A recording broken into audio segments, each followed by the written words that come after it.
Buying second-hand RAM can be a smart way to save money on a PC build or upgrade, but only if you avoid faulty modules. In this guide, I will walk you through 4 practical checks: compatibility, physical inspection, thorough testing, and verifying specs against price. Follow these steps, and you can buy used memory with confidence. Think of this as a buying checklist you can follow at a marketplace stall or when a used kit arrives in the mail. Step 1 is compatibility. Before you message a seller, identify what your motherboard supports: DDR generation, maximum speed, total capacity, and how many slots you have free. This is the #1 rule. Your system only accepts a specific generation: DDR3, DDR4, or DDR5. A stick that does not match will not fit in the slot at all. Check your motherboard manual or the manufacturer QVL list so you know exactly which kits are validated for your board. Also check the maximum memory speed your motherboard and CPU officially support. Sellers love advertising high megahertz numbers, but if your board cannot run that speed, the modules will downclock and you paid for performance you cannot use. Match the kit to your platform first, then shop for the best used price. Dual channel kits also matter. 2 match sticks usually perform better than a single stick of the same total capacity.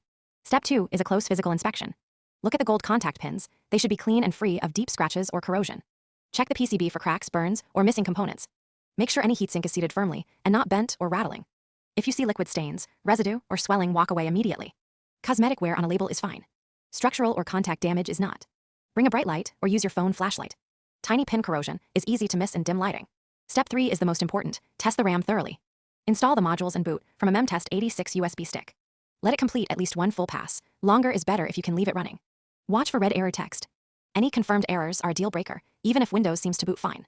Unstable memory can corrupt files and crash under load days later. If you're testing at home after purchase, keep the return window open until MemTest finishes clean. Step 4, verify the specs and the price.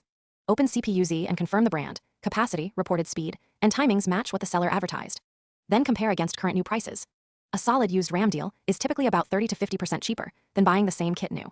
If the discount is tiny, buying new with a warranty may be smarter. If the price is unrealistically low, treat it as a red flag. Screenshot CPU-Z before you finalize payment when buying in person, so the listing and the hardware stay honest. Quick toolkit reminder: MemTest86 remains the gold standard for stress testing. Windows Memory Diagnostic is a built-in option for a faster basic check. CPU-Z is essential for confirming the sticker and listing match the silicon you actually received. Use all 3 when the purchase matters.